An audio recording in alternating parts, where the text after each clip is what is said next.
출애굽기 1장 1절부터 7절이에요. 드디어 출애굽기로 넘어갔는데요. 우리 말씀을 읽기 전에 먼저 우리 출애굽기로 들어가는 이야기를 먼저 한번 해보도록 하겠습니다. 자, 좋습니다. 여러분, 출애굽기 이전에 성경의 첫 번째 책이 뭐죠? 창세기, 그쵸? 좋습니다. 피곤하죠? 자, 그래도 힘을 내서. 자, 창세기. 근데 여러분, 창세기는요, 우리가 끝에 뭘로 끝났냐면요, 아브라함으로부터 시작해서 요셉으로 끝나는데, 그 아브라함으로부터 시작한 요셉에까지 이르는 이야기를 가리켜서 우리가 무슨 사, 오케이, 무슨 사? 족장사라고 이야기했습니다. 그러니까 족장들의 이야기라는 거예요. 네, 이해가 되시죠?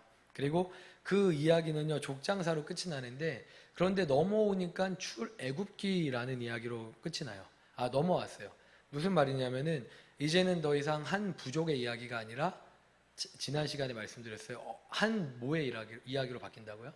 한 민족의 이야기, 한 나라의 이야기로 바뀐다는 겁니다. 그리고 그 나라의 이름이 뭐예요? 이스라엘이라는 나라의 이야기예요. 그런데 그 이스라엘의 이야기로, 한 민족의 이야기로 바뀌어지는 이 성경의 두 번째 책의 제목이 뭐다? 출애굽기다. 좋습니다. 라틴어 성경은요, 이 책의 제목을요, 엑소도스라고 했어요. 라틴어로 엑소도스라고 해요. 그리고 영어 성경은요, 같은 단어를 인용해서 엑소더스라고 해요. 그럼 엑소더스의 뜻이 뭔지 알아요? 엑소더스의 뜻은 어떤 뜻이냐면요, 빠져나오다라는 뜻이에요. 그런데 그냥 빠져나오는 게 아니라, 한 사람이 빠져나오는 게 아니라 많은 무리가 함께 빠져나오는 대탈출을 가리켜서 엑소더스라고 부릅니다. 그래서 우리가 야, 명절 엑소더스 시작했어, 뭐 이런 얘기를 우리가 민족 대이동 시작했어, 뭐 야, 추석 엑소더스가 시작되었어, 뭐 이런 얘기 하잖아요. 그럴 때 사용하는 많은 무리가 한 번에 어디론가를 탈출하는 이야기, 이런 대탈출을 가리켜서 엑소더스라고 이야기하는 거예요. 그럼 물어볼게요. 누가 어디에서 어디로 탈출한 이야기예요? 그럼 이거는 주인공이 이스라엘 민족이라 그랬잖아요. 이스라엘이라는 나라라 그랬잖아요. 그럼 이스라엘이 어디에서 어디로 탈출한 얘기예요? 애굽에서 가나안으로. 할렐루야. 그게 바로 이 출애굽기의 가장 중요한 포인트라는 겁니다. 야곱의 후손들이 종살이하던 땅 애굽에서 빠져나와서 약속의 땅 가나안으로 나아가는 이야기, 이게 바로 오늘부터 시작하는 출애굽기의 이야기라는 거예요. 미리 이제 머리에 정리가 되셨죠? 알고 있는 내용이지만 이 창세기와 연결해서 이야기를 하는 거예요. 창세기 하나님이 아브라함과 아담, 근데 아담과 하와, 근데 아담과 하와가 실패하고 말았잖아요. 죄인이 되고 말았잖아요. 그 죄인을 구원하기 위해서 한 사람을 선택했어요. 그게 누구예요? 아브라함. 그리고 아브라함을 통해서 한 민족을 일으키시겠다고 했고, 아직까지 민족이 되지 않은 이야기, 족장들의 이야기가 바로 요셉에까지 이어져요. 근데 요셉으로부터 요셉 때 애굽의 총리가 되고 흉년이 되어갖고 야곱의 나머지 가족들이 흉년을 피해서 이 애굽으로 들어오게 돼요. 이 이야기가 입애굽의 이야기예요. 그래서 창세기의 마지막은 입애굽 스토리로 끝이 나는 거예요. 그리고 창세기의 마지막은 그렇게 끝나지만 이제 그 다음 시작인 출애굽기는 무슨 이야기가 이제 펼쳐지냐면, 이제는 한 족속이 아니라, 한 부족이 아니라 한 민족으로 발전해버린 이스라엘이라는 나라가 탈출하는 이야기, 애굽을 빠져나오는 이야기가 된다라는 이야기입니다. 자, 여기까지 이해가 되시죠? 이해가 되시죠? 좋습니다. 그럼 우리 오늘의 본문을 읽어볼게요. 자, 출애굽기 1장 1절부터 7절까지 우리 저와 여러분이 한 절씩 교독합니다. 야곱과 함께 각각 자기 가족을 데리고 애굽에 이른 이스라엘 아들들의 이름은 이러하니, 이사갈과 스불론과 베냐민과 야곱의 허리에서 나온 사람이 모두 70이요 요셉은 애굽에 있었더라. 같이 했습니다. 이스라엘 자손은 생육하고 불어나 번성하고 매우 강하여 온 땅에 가득하게 되었더라. 아멘. 오늘 방금 읽었던 본문은요, 창세기 46장 8절 이하에 27절까지 나오는 자세하게 기록된 입애굽했던 명단이 다시 한번 좀 더 간결하게 소개되어지는 얘기예요. 그러니까 무슨 얘기냐면요, 이 출애굽기는요, 시작할 때부터 모세가 이렇게 이야기하는 거예요. 지금부터 시작되는 이야기는 어떤 이야기냐면, 입애굽했던 우리 민족의 이야기이다. 근데 이 입에 굽혔던 사람들로부터 시작되는 이야기인데 그들이 이제 나갈 거다라는 걸 명시하면서 이 출애굽기가 처음부터 시작된다는 거예요. 그런데 이 입에 굽혔던 야곱 자손의 숫자가 몇 명인지 여러분들 혹시 아세요? 지난주에 강조해서 이야기했는데 몇 명? 정답이 나온 것 같은데 23. 그건 제가 좋아하는 마이클 조던의 등번호고요. 자, 또요. 지금 정답이 나왔는데 성은이가 얘기한 것 같은데 몇 명? 정답 70명. 자, 우리 이 정도는요 성경상 인식으로 알아두면 좋아요. 자, 200굽했던 전체 숫자가 몇 명이라고요? 70명. 아시겠죠? 몇 명? 70명. 그런데 여러분 이 70이라는 숫자는요 성경에서는요 의미하는 바가 커요. 성경에는요 하나님의 숫자 그리고 완전 숫자라고 불려지는 숫자들이 있거든요. 그래서 좋은 것들은 다 이 숫자들의 범주 안에 있어요. 첫 번째 하나님의 숫자는요 1이에요. 하나님은 한 분이시잖아. 그 다음에는요 3. 그래서 하나님은 삼위일체 되신 하나님이잖아요. 그 다음에는 7. 예. 그래서 70인 전도대. 이 완전수를 얘기하는 거예요. 7일 동안 하나님 창조하셨어요. 그 다음에는 10. 그래서 10. 그 다음에는 마지막 12. 예. 그래서 예수님의 12제자. 이해가 되시죠? 이런 것을 성경은요 완전수 혹은 하나님의 숫자라고 해서 중요한 숫자로 여겨요. 그리고 이 성경의 이 숫자들이 반복해서 나오게 돼요. 그런데 여기서 하나가만 완전수에서 하나가만 것들은요 불완전한 수. 특별히 대표적인 게 6. 그래서 6은요 불완전한 숫자, 사탄의 숫자예요. 그래서 짐승의 숫자를 세어봐라. 이 짐승의 숫자가 뭐라 그러죠? 666. 이게 완전한 것이 3번 더해지니까 777이면 완벽하게 완전한 수.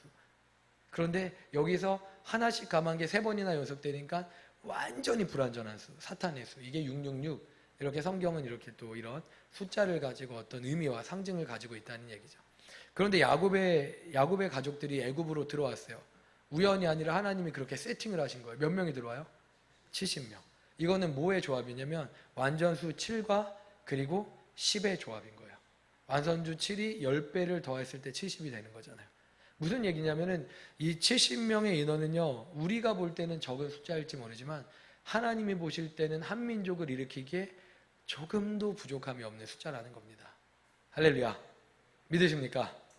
그럼 그런 의미에서 오늘 숫자를 한번 세볼까요? 네, 5, 6, 7, 8, 9, 10 완전수. 할렐루야. 수정이가 없었으면 9 불완전수가 될 수 있었는데 완전수 10. 할렐루야. 네, 얼마나 좋아요. 좋습니다. 아, 이렇게 크게. 자, 제가 잘못했어요? 아, 시온이가 있구나. 아, 괜찮아요. 그럴 수도 있지. 누군가 한 명이, 저기 위에 작업하시는 대표님이 계시니까 12명. 자, 됐죠? 자, 좋습니다. 그리고 이어지는 6절, 7절은요, 다음과 같은 사실을 기록하는데요. 6절, 7절 우리 한 번만 띄워주시겠어요? 자, 6절, 7절만 읽을게요. 시작. 다시 한번 시작.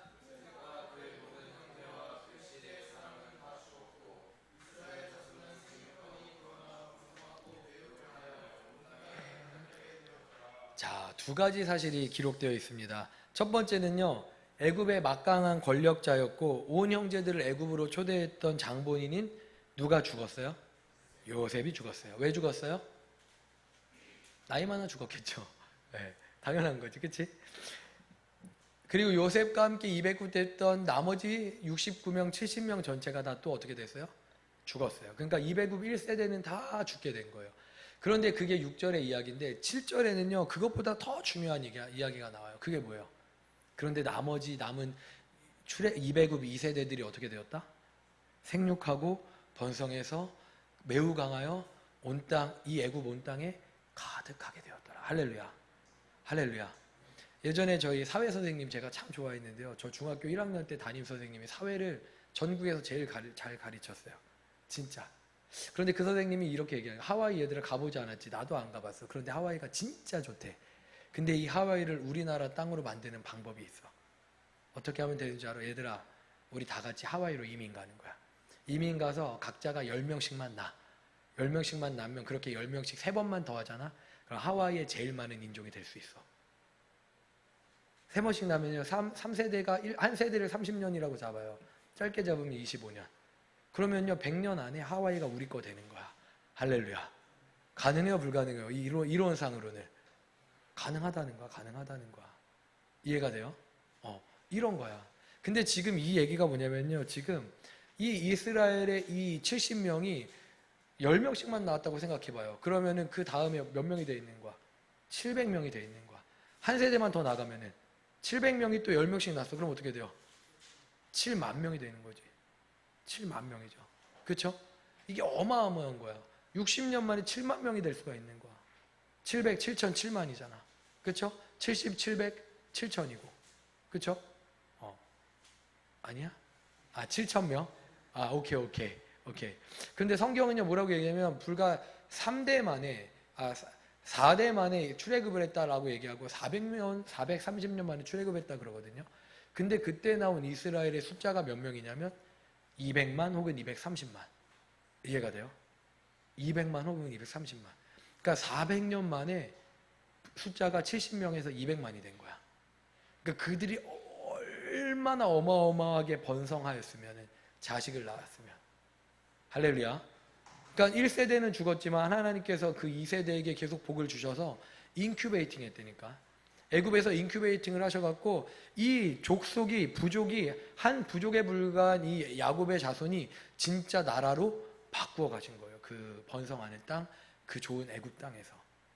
그런데 이게 이스라엘 민족에게는 너무나 좋은 일이지만 애굽 원주민들에게는 이것이 너무나 큰 위협이 되었다는 거예요. 그게 이제부터 시작되는 또 이야기인 거예요. 여러분 혹시 역사에 대해서 관심이 있으면요, 역사적으로 번성했던 나라들, 예를 들어 로마, 이런 역사적으로 번성했던 나라들은요, 나중에 산하 제한 정책을 두었다는 사실을 여러분들 역사적으로 보게 되실 거예요. 왜냐면 그들이 부를 누리니까 부의 향락의 끝은 자기가 자기 애를 낳으면 불편하잖아. 그러니까 그 고대 당시의 사람들도 애를 낳지 않고 더 이 향락을 즐기고 싶은 거야. 그러니까 나라가 번성하고 번성해서 사치의 끝을 달릴 때는 출산율이 완전히 떨어질 수밖에 없는 거죠. 오늘날 우리나라가 직면한 문제처럼. 그런데 여러분 알죠? 이제 우리 150년 안에 우리나라 제1호 소멸국가가 될 수 있다는 거. 전 세계에서. 지금 현재 0.8이 아니라 0.7로 떨어진 거 알아요? 부부 한 사람이 0.7명을 낳는다고. 한 명을 안 낳아. 전 세계에 0.7이라는 숫자를 가진 출산율을 기록한 나라가 없어. 이렇게 딱 150년이 지나면 우리나라는 제1호 소멸국가가 될 거예요. 통계학적으로 볼 때. 이미 인구는 줄어들기 시작했고. 이해가 되세요? 이게 우리나라의 현실이라고요. 그런데 이게 애굽인들에게도 동일한 이 두려움이 생긴 거예요. 왜 두려움이 생겼냐? 애굽은 이제 살만한 나라니까 아마도 그렇게 많이 낳지 않았던 것 같아요. 출산율이 그렇게 높지 않았던 것 같아요. 그런데 이 갑자기 들어온 70명의 이 요셉의 이 가문, 야곱 가문, 근데 아무것도 아닌 줄 알았는데 저 고센 땅에 떨어져서 그냥 목축업만 하는 줄 알았는데 갑자기 얘들이 이렇게 지나고 보면 너무 늘어나 있는 거야. 너무 어마어마하게 늘어나 있는 거야. 그리고 이들이 너무 늘어나 버리니까 이제는 이 나라의 원애굽 주민들에게 위협적인 존재가 되어버리고 만 거예요. 그래서 이것 때문에 너무나 큰 골치를 갖게 되는 거죠. 여러분 지금 유럽 많은 국가들이 이러한 어려움을 겪고 있다는 사실을 여러분들 아세요? 영국, 프랑스, 독일 이런 나라들이요 지금 엄청난 어려움을 겪고 있어요. 이유는 이 나라도 지금 이제 출산율이 높지가 않잖아. 그러면 출산율이 높지 않는 그 자국민들은 무엇을 안 하냐면 3D 업종을 들어가질 않아요. 우리나라도 여러분들 농촌에 가잖아요. 그러면 다 외국인들이 일을 해요. 중국분이나 베트남이나 그분들이 밭일하고 논일을 하지 우리나라 사람들은 논일, 밭일을 안 해요. 근데 그때 당시에도 그 일이 있으니까 값싼 노동력을 외국인으로부터 끌어왔던 거야. 외국으로부터. 그런데 외국으로부터 끌어왔던 그 노동력이 유럽에서 뭐가 문제냐면 그들이 여러 가지 유투를 통해서 시간이 지나니까 이제 시민권을 얻고 자기 나라 국민이 된 거예요. 그런데 문제는 이 무슬림들을 노동력 때문에 유럽 사회에서 받아들여 갖고 자국민이 되었는데 시간이 흘러서 이 무슬림들의 문제는 뭐냐면은 종교적으로는 조금 더 타협하지 않아. 그런데 또 하나의 문제는 낙태를 안 해. 그래서 애를 무조건 어마어마하게 낳아. 일부 다처제가 가능해. 이해가 돼요? 그러니까 급속도로 얼마 지나지 않아서 유럽 사회에 너무나 큰 숫자가 되어버린 거예요. 그래서 지금 영국과 프랑스가 무슬림 국가로 바뀌어질 위기에 처해 있어요. 그 이민자들이 너무나 주류를 이루어 버리고 말아서. 이게 오늘날 이 유럽의 서유럽에 지금 직면한 문제라는 거죠. 그런데 바로 동일한 문제가 이제 애국 지도층에게도 이제 다가오게 된 거예요. 이들 그대로 두면 안 되겠네?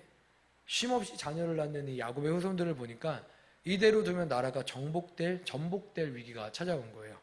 그래서 그들은요, 애굽을 지키기 위해서 한 가지 결단을 내리는데 그게 바로 8절부터 11절의 내용입니다. 우리 8절부터 11절의 내용 우리 같이 읽겠습니다. 시작. 요셉을 알지 못하는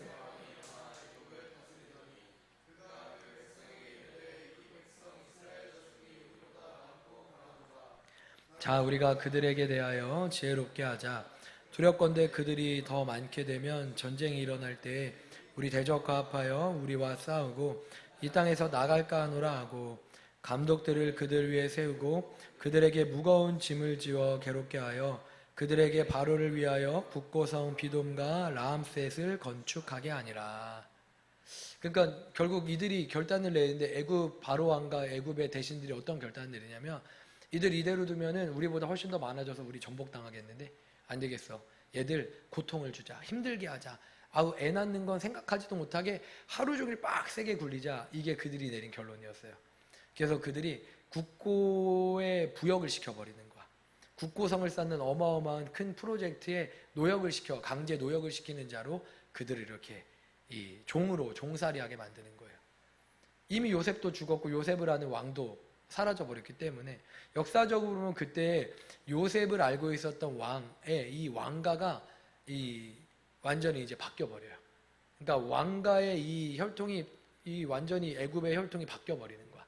그러니까 더 이상은 이 요셉 가문에 잘해줄 이유가 없는 왕가가 이제 등장을 하게 된 거죠. 그 왕가가 누구냐면 여러분들이 잘 알고 있는 애굽 왕 중에 그래도 유일하게 이름을 알고 있지 않을까 싶은 람세스. 그 람세스 2세. 그게 바로 그때 당시에 요셉 당시에 아니 이 모세 당시의 왕이었던 거예요.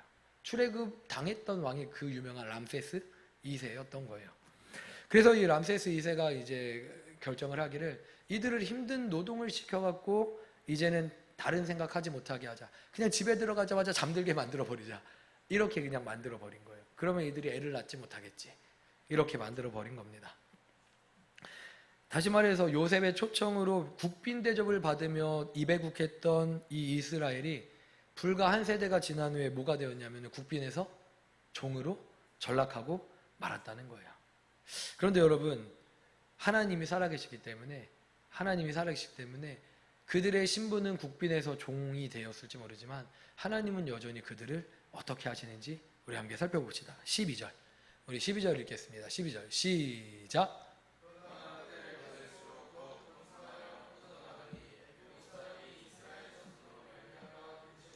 아멘. 여러분 지금 바로와 신하들은요 어떻게 계산을 했어요? 이들을 학대하고 노역을 힘들게 시키면은 이들의 출산율이 확 떨어질 것이다 라고 생각을 한 거예요. 그런데 12절은 뭐라고 얘기하면 그들이 학대를 받을수록 더욱 번성하여 퍼져갔다는 거야. 학대를 받았는데 그들의 수는 더욱 더 많아졌다는 거야. 여러분 이거 누가 하는 일일까요? 하나님이 하시는 일인 줄 믿습니다. 여러분 사탄은요 언제나 우리를 핍박해요. 그게 사탄이 하는 일이에요.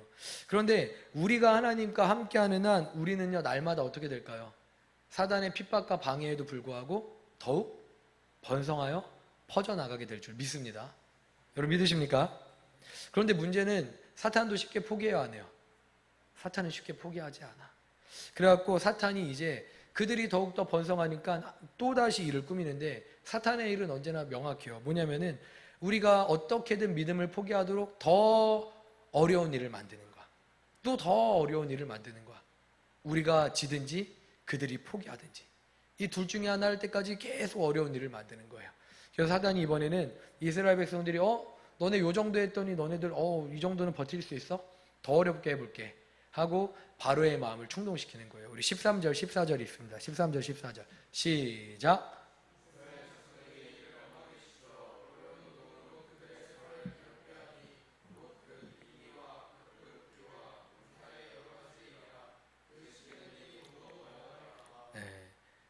보는 것처럼 사탄이 바로의 마음을 충동시켜갖고 이스라엘 자손에게 이미 어려운 노역을, 힘든 노역을 감당하게 했는데 그 일을 더 엄하게 만드는 거예요.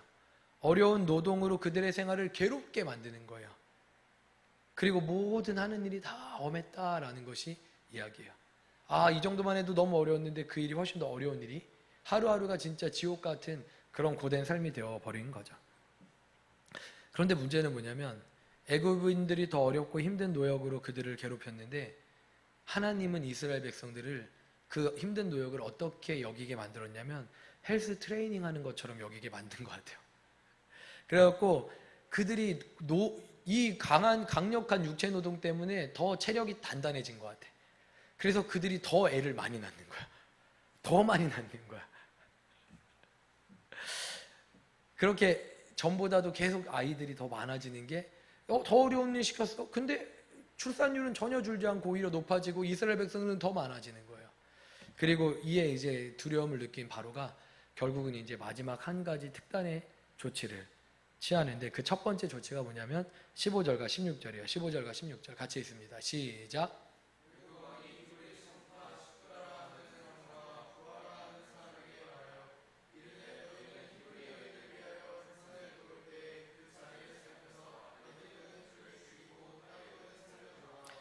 바로가 뭐라고 얘기해요?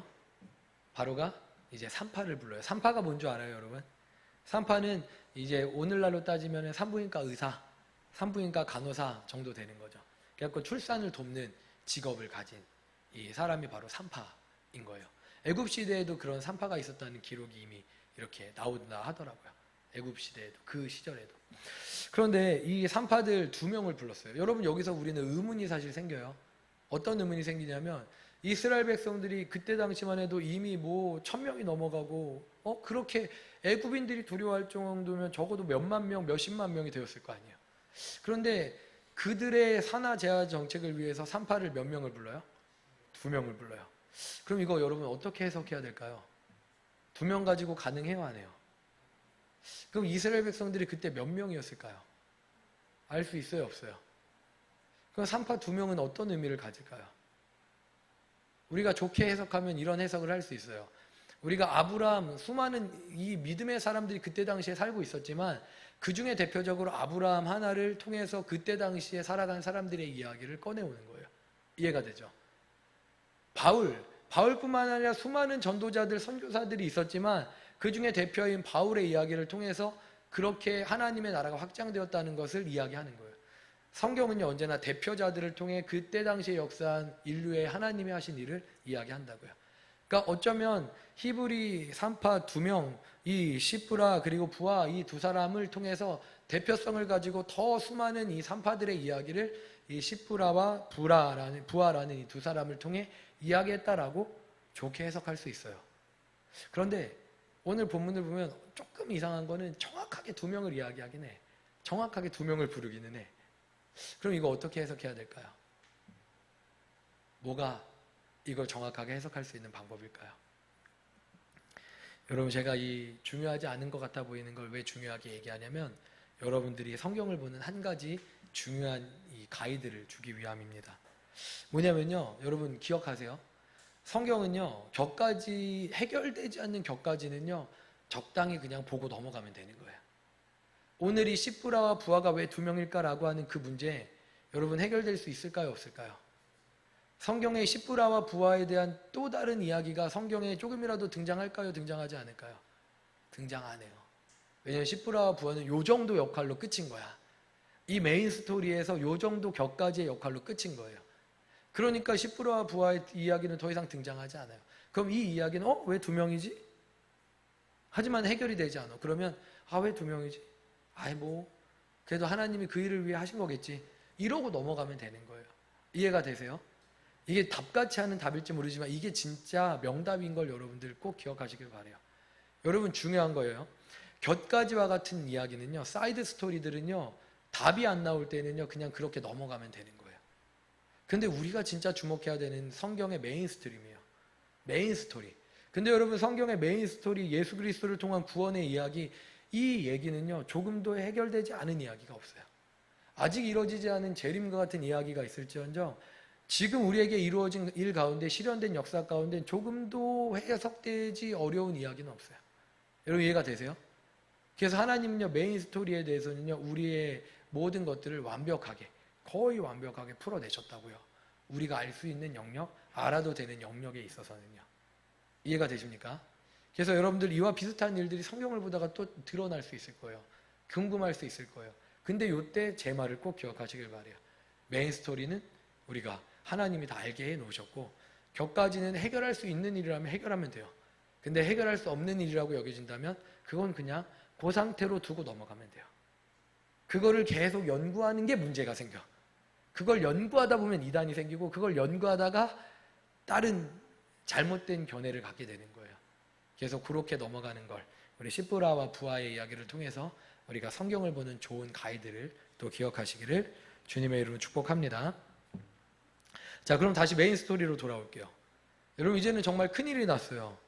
왜냐하면 바로가 그 강대한 미국의 대통령과 같이 여겨지는 파라오가 지금 직접 2명의 산파를 호명해서 부른 거예요.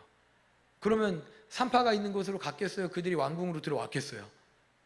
여러분 예를 들어 용산에 있는 그 청와대 바뀐 그 대통령 집무실에 여러분이 어느 날 불려갔어. 그럼 여러분 당당하게 이렇게 손에 넣고 껌 씹고 막 이러고 있을 수 있겠어요? 우리 수진자매는 피곤함을 못 이기고 이렇게 그럴 수 있대. 그럴 수 있겠어요, 여러분? 아니잖아, 그렇죠? 그러니까 그때 당시에 왕 파라오가 자기를 불렀다? 얼마나 두려웠겠어요. 그 마음을 가지고 떨리면서 시브라와 부하가 지금 왕 앞에 선 거예요. 그리고 왕이 뭐라고 얘기하냐면 너네들 할 일이 하나 있어. 뭐냐? 너희들 살고 싶으면은 너희들 아이들 받을 때 히브리 아이들 받을 때 남자는 죽여. 남자아이가 태어나면 죽여. 그 자리에서. 여자아이는 살려. 이게 너희가 할 일이야. 라고 이야기를 하는 거예요. 여러분 이 말이 왕의 명령으로 그들에게 전해진 거예요. 아무 권력도 없고 어떻게 숨을 수도 없는 이 연약한 이 산파 2명에게. 그렇다면 그들은 이 말에 어떻게 반응해야 될까요? 우리 17절 읽어봅시다. 어떻게 반응하는가? 17절. 17절입니다. 시작!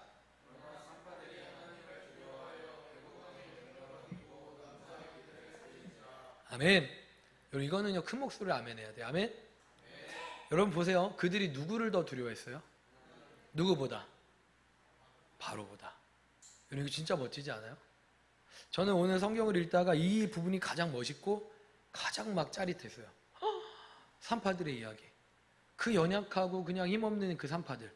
그들이 왕궁 앞에 도착했을 때 그 서열대로 이렇게 서 있는 그 수많은 이 신하들과 그 왕궁의 이 어마어마한 것, 처음 경험해본 그 모든 것들을 보고서 금으로 장식된 그 어마어마한 이 바로의 궁전을 보고서 그 앞에 압도당했을 텐데, 그런데 압도당해서 제대로 눈도 못 뜨는 그들이 받은 명령, 그게 뭐였냐면은 너 남하면 살려, 남하면 죽여, 여하면 살려. 근데 이 명령을 받고 돌아갔는데 다시 산파의 자리로 갔을 때 남자아이가 태어났어요. 살릴 수 있어 없어? 여러분들 어떻게 할 것 같아요? 여러분들이 진짜 그때 당시에 산파였다면 나는 그래도 살렸다. 한번 손 들어볼래요? 나는 그래도 살렸다. 솔직하게. 이야, 아니야, 난 죽였을 것 같다. 내 목숨이 먼저지. 좋아요. 근데 지금 살리겠다고 하는 사람들이 있거든요. 그럼 이렇게 한번 바꿔볼게요. 여러분 회사를 다니잖아요. 근데 회사를 다니는데 어느 날 대표가 이렇게 얘기를 하는 거예요. 이제부터 한 달간 전 직원 야근. 만약에 이 야근 누구 이유를 막론하고 빠지게 되면 그 사람은 고과에 철저히 반영해서 연봉 협상에 아주 불리하게 작용시키겠다고 이렇게 얘기를 하는 거예요. 그런데 여러분 주중에 뭐 해야 돼요? 우리 예배 드려야죠. 오늘처럼 수요 예배, 금요 예배 나와야 되잖아요. 그럼 여러분은 대표가 그렇게 얘기하는데도 불구하고 저는 그거 상관없습니다. 저는 하나님의 사람이기 때문에 예배 드려야 됩니다. 대신 저는 최선을 다해 주중에 일하겠습니다. 이렇게 당당하게 말하고 나올 수 있어요? 그렇게 나오겠다 하시는 분들 한번 다시 손 들어볼래요? 솔직하게. 할렐루야. 그렇다면 여러분들은 진짜 믿음의 사람들인 거예요. 이게 현실로 돌아오면 이런 이야기야. 이런 적용인 거예요. 지금 이 두 산파는요, 근데 연봉이 제한되고 줄어들고 그리고 그냥 고가에 반영돼서 문제가 생기는 그 정도의 문제가 아니잖아요. 무엇이 달린 문제예요? 그들의 생명이 달린 문제예요. 그들의 생명이 달린 문제. 그리고 그냥 CEO 정도가 아니라 그냥 회사 사장, 회장 앞에 서는 것도 좀 두렵고 떨릴 텐데 그게 아니라 한 나라의 가장 강력한, 그때 당시에 가장 강력한 나라의 파라오 바로 앞에 섰다고요. 그리고 돌아갔는데 그들이 바로보다 누구를 두려워했다고요? 하나님을 두려워했다고요. 여러분 이게 얼마나 대단한 믿음인지 이제 이해가 되세요? 이제 눈앞에 들어오세요? 여러분 또 이렇게 얘기할 수도 있을 거예요. 아 그래도 이거는 그냥 한 달의 예배를 그냥 드리고 안 드리고의 문제가 아니라 눈앞에 보여지는 수많은 아이들의 생명이잖아요. 그러니까 그 아이들을 어떻게 죽여요? 라고 이야기할 수 있을 거예요. 그렇죠? 그런데 오늘 성경은요 뭐라고 얘기했냐면 아이들의 생명을 안타깝게 여겨 그들이 바로의 말을 어겼더라 라고 나오지 않아요. 그게 아니라 정확하게 얘기해요. 그들이 누구를 더 두려워했다? 하나님을 더 두려워했다. 그러니까 그들은 인간의 연민을 가지고 생명력에 대한 애착을 가지고 아이들을 살린 게 아니에요. 그게 아니라 그들 안에 바로보다 더 두려워하는 분이 계셨던 거예요. 그분이 누구예요? 하나님이라는 얘기입니다. 할렐루야. 그리고 여러분들 또 기억하길 원해요. 바로 그 점이에요. 만약에 진짜로 여러분에게 그런 대표의 이야기가 들렸을 때 한 달의 예배가 여러분의 영혼을 살리고 죽이는 문제라는 걸 기억하시길 주님의 이름으로 축복합니다. 사탄은요 그것을 알기 때문에 여러분들의 예배를 드리지 못하게 만들고 방해하고 여러분들이 높이 올라가려고 할 때마다 여러분들을 예배의 자리에 서지 못하게 만들 거예요. 근데 그때마다 그 사탄의 방에 여러분들은요 바로 서야 돼요. 바로 서야 돼요. 그럴 때 하나님이 그렇게 단련된 자를 하나님의 자리에 세우시는 거예요. 여러분 믿으십니까? 믿으십니까? 저는요 여러분들에게 오늘 저와 여러분에게 이 믿음이 있기를 주님의 이름으로 축복합니다. 왜냐면요 이 믿음이요 저와 여러분의 영혼을 살리기 때문이에요. 그리고 저와 여러분의 영혼을 살릴 뿐만 아니라 저와 여러분의 살려진 영혼을 통하여서 우리는 늘 얘기하잖아. 내가 살면요 이제 내 주변이 사는 거야. 나 혼자 사는 게 아니라 언제나 하나님은 한 사람을 살리셔서 그 사람을 세우시면 그 사람 주변이 나 때문에 살아나는 거예요. 할렐루야. 이게 하나님의 역사예요. 어떻게 하나님의 역사하시는지 18절 19절 읽읍시다. 시작.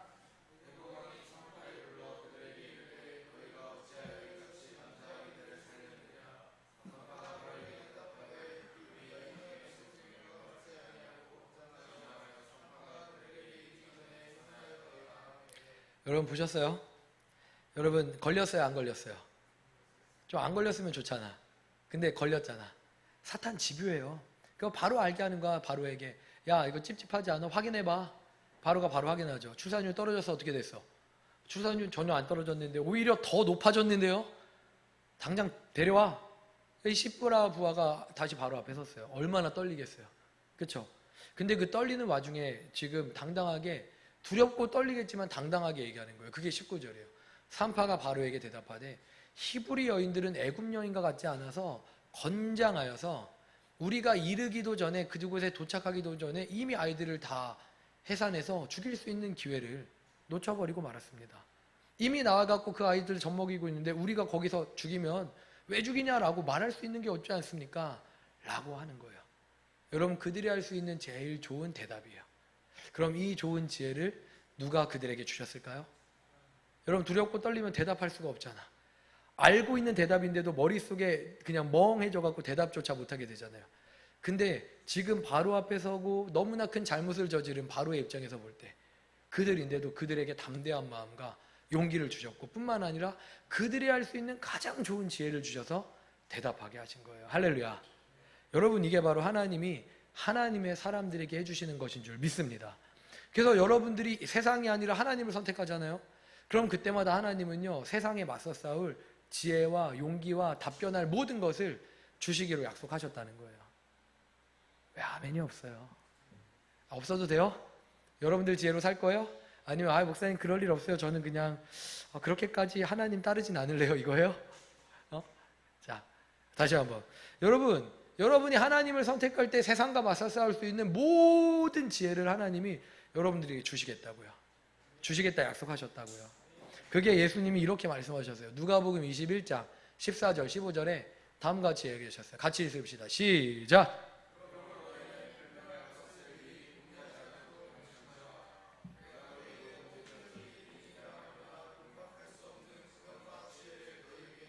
할렐루야.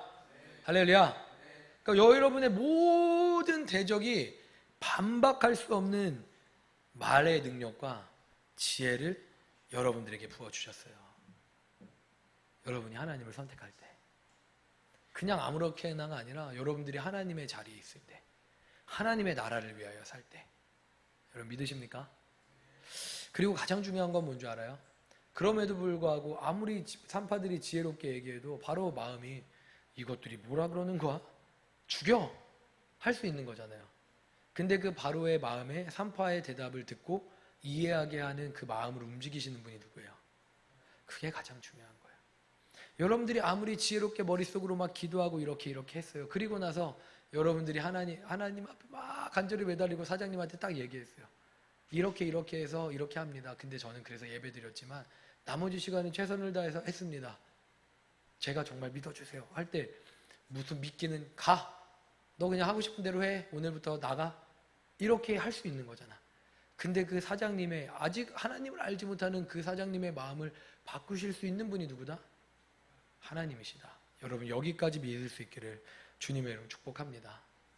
그런데 만약에 우리의 예상과 달리 그냥 당신과는 우리 회사는 맞지 않는 것 같아요. 그냥 기독교 기업 가세요라고 하면 여러분 어떻게 해야 돼요?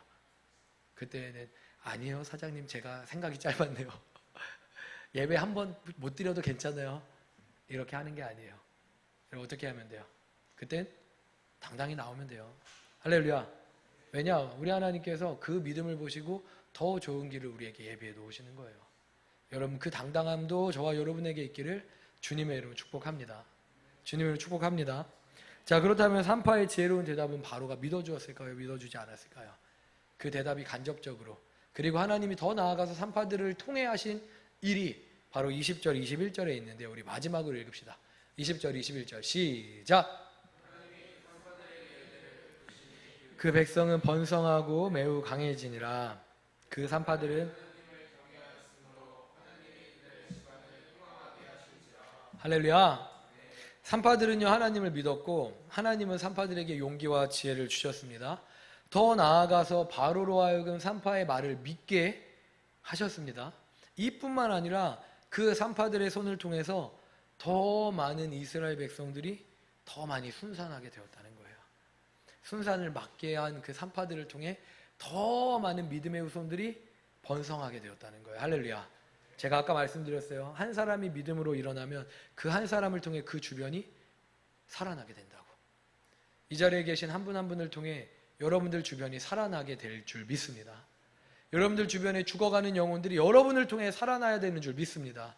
그리고 여러분들이 그렇게 살리시는 한 사람 한 사람 되기를 주님의 이름으로 축복합니다. 더 나아가 보너스가 있어요. 보너스가 뭔 줄 알아요? 산파의 집안이 어떻게 됐대요? 흥왕하였대요. 흥왕한 게 뭐예요? 복받았다는 거예요. 이 땅에서 누리는 가시적인 축복들도 산파의 집에 하나님이 누리게 하셨다는 거예요. 그들이 로또를 맞았는지 무엇을 했는지 모르지만 하나님이 그들의 삶을 축복하셔서 그들이 이 땅에서도 넉넉하게 누리며 살 수 있게 축복하셨다는 거예요. 여러분 하나님의 역사는요 언제나 은혜의 역사는 그냥 은혜의 하나님의 나라에만 머물러 있지 않아요. 이 땅도 하나님의 것이기 때문에 이 땅에서도 잘 되게 하시는 거예요. 그런데 그 잘 될 때도 조심해야 돼. 잘 될 때 그때 우리는 겸손해서 우리에게 부어주신 하나님이 주신 그 많은 것들을 다시 또 하나님의 나라를 위해 사용해야 되는 거예요. 그럼 하나님이 계속 인정하시는 거야. 저 자는 물질 부어줬더니만 나 떠나는 그런 얕은 자 아니네. 얕은 믿음의 소유자 아니네. 그래 저런 자는 내가 계속 축복할 수 있지. 그리고 계속 더하여 주시는 거예요. 그리고 그 축복이 하나님의 것임을 알고 더하여진 그 축복을 다시 하나님의 나라를 위하여 사용할 때 하나님은 넉넉하게 날마다 부어주시는 거예요. 저는 저와 여러분들 가운데 그러한 은혜가 있기를 주님의 이름으로 축복합니다. 우리 당미비전교회 그러한 믿음의 사람들이 늘어나게 되기를 주님의 이름으로 축복합니다. 할렐루야. 오늘 산파의 집에 산파의 그 믿음을 보시고 산파의 가정을 흥왕하게 하셨던 것처럼 오늘 저와 여러분의 삶 가운데 그러한 은혜의 축복도 있기를 주님의 이름으로 축복합니다. 여러분 이 모든 것이 하나님을 두려워하는 자에게 임하는 축복이에요. 이 세상을 두려워하지 않고 하나님을 두려워하는 자에게 임하는 축복입니다. 그런데 여러분 마지막으로 하나를 기억했으면 좋겠어요. 그런데 만약에 두 산파가 순종하지 않았다면 어떻게 되었을까요? 그렇다면 이스라엘 민족 거기서 이제 딱 끝나고 출산율 뚝 떨어졌을까요? 어떻게 되었을까요?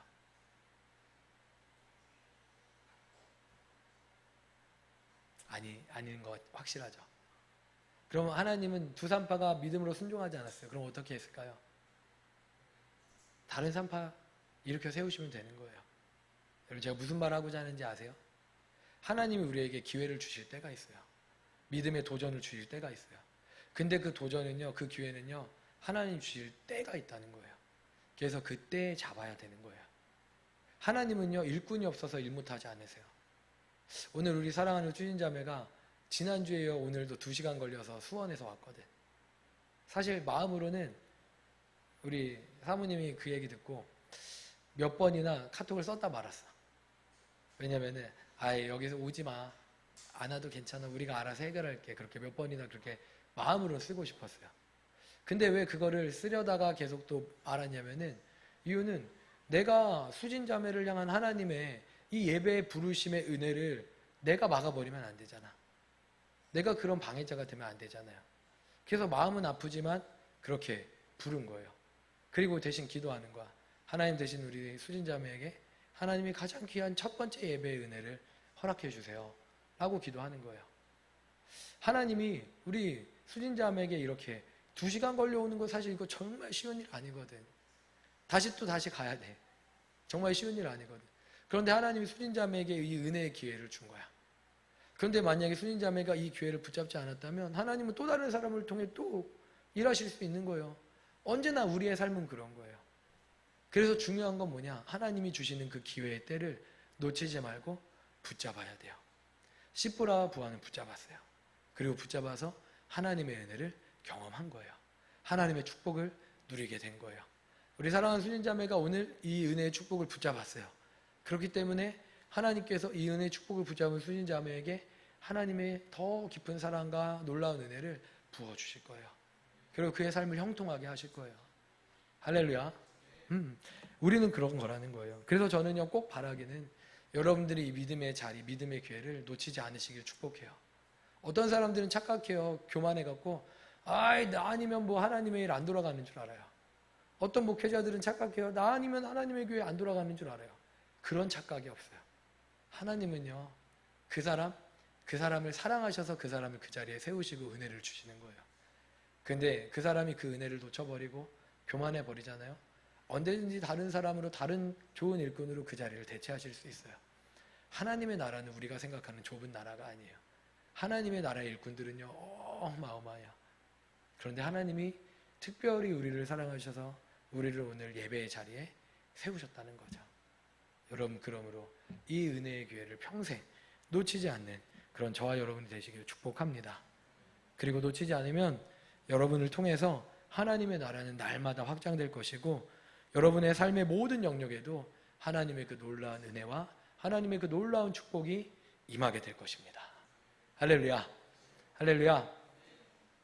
마지막으로, 아까부터 마지막으로 3번을 한 것 같은데 진짜 마지막으로 오늘의 이야기를 다 알고 나서 보니까 여러분들 재밌어요, 재미없어요? 재밌죠? 재밌죠? 근데 뭐가 재밌냐면 이게 재밌어요. 사탄은 어떻게 하려고 그래요? 계속 하나님의 일을 방해하려고 그러고 그래서 하나님의 사람들을 어렵게 만들어요. 그런데 계속 사탄이 하는 일이 번번이 어떻게 돼요? 실패해요. 이게 재밌는 거예요. 여러분, 이게 재밌는 거예요. 그럼 사탄이 하는 일이 번번이 실패하는 이유가 뭐예요? 아주 간단해요. 누가 더 강하시니까? 하나님이 더 강하시니까. 누가 더 지혜로우시니까? 하나님이 더 지혜로우시니까. 그런데 여러분, 우리는요, 사실 이 삶을 매일 살아가고 있어요. 매일 사탄은 아까 얘기했듯이 우리의 삶 가운데 어려움을 가져다 주면서 믿음의 자리에 서지 못하게 만들어요. 은혜의 자리에 있지 못하게 만들어요. 우리에게 더 중요한 것들이 많아 보이게 착각하게 만들어요. 먼저 말씀과 기도의 삶을 살지 못하고 다른 것들을 막 해야 될 것 같이 우리를 막 종용해요. 저의 삶도 마찬가지예요. 그렇게 우리를 계속 하나님 가까이 가지 못하게 만들어요. 협박하고 겁줘요. 그런데 여러분, 속지 말기를 바라요. 하나님이 사탄보다 더 강하시다는 그 사실을 붙잡고 내 눈앞에 보이는 이 상황, 어려워진 상황들이 있더라도 그리고 그 일을 믿음으로 선택했음에도 불구하고 오늘처럼 더 어려워진 상황들이 계속 반복됨에도 불구하고 여러분이 진짜 하나님을 선택했다면 여러분 속지 않고 담대하시게 끝까지 인내하시게 주님의 이름으로 축복합니다. 왜냐면 우리가 조금 전에 재밌다고 고백했잖아요. 우리가 알고 나니까 재밌잖아요. 그러니까 진짜 우리는 즐길 수 있는 자리까지 가면 좋겠어. 부끄럽지만 이제 저는 어느 정도는 즐길 수 있는 자리에 온 것 같아요. 하나님이 제게 어떤 어려움을 주시면 그때 바로 감사로 고백해요. 뭐라고 고백하냐면 하나님 이거 저에게 더 좋은 은혜 주시려고 그러는 거죠. 감사해요. 하나님 더 깊은 사랑 깨닫게 하시려는 거죠. 감사해요. 이렇게 고백하는 거예요. 왜냐? 지금까지 하나님이 저의 인생 가운데 어려움을 허락하시는 건 나를 사랑하신 하나님이 나에게 어려움을 허락하신 건 나를 미워해서가 아니기 때문에 사탄이 나를 방해할지라도 하나님이 결국 승리하실 걸 알기 때문에 그렇게 즉각적으로 고백하는 거예요. 그러면 그 일은 반드시 저에게 화가 아닌 복으로 바뀌어져 오게 되더라고요. 할렐루야. 할렐루야. 여러분 이 사실을 믿으십니까? 그러면 여러분들도 이 사실을 이제 즐기실 수 있으시겠어요? 사탄의 방해가 올 때 이거 나에게 주신 더 큰 은혜구나 하고 하나님 감사해요. 아프지만 쓰리지만 하나님 감사해요. 즉각적으로 믿음으로 반응하실 수 있겠어요? 여러분 그럴 수 있기를 주님을 축복합니다. 우리 그런 하나님을 기쁘시게 하는 믿음의 사람들 됩시다. 우리 함께 기도합시다. 우리 한번 같이 기도할게요.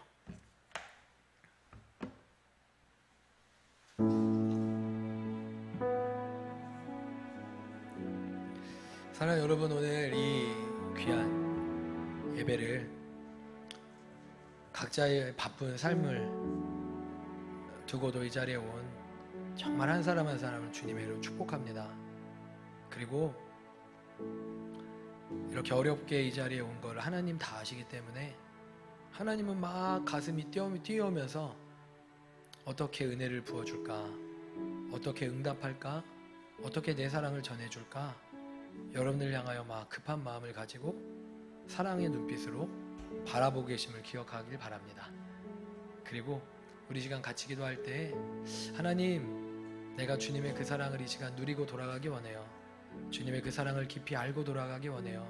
주님께 영광이 되었다면 이제 제 마음 가운데 기쁨과 평강을 즉각적으로 부어주시고 그 기쁨으로 더 큰 은혜로 새 힘을 내고 살아가도록 주님 저와 함께 해주세요.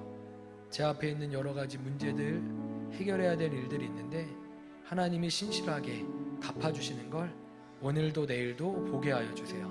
우리 시간에 합심하여 같이 기도합시다. 네, 한 번만 주님을 외치고 기도합니다.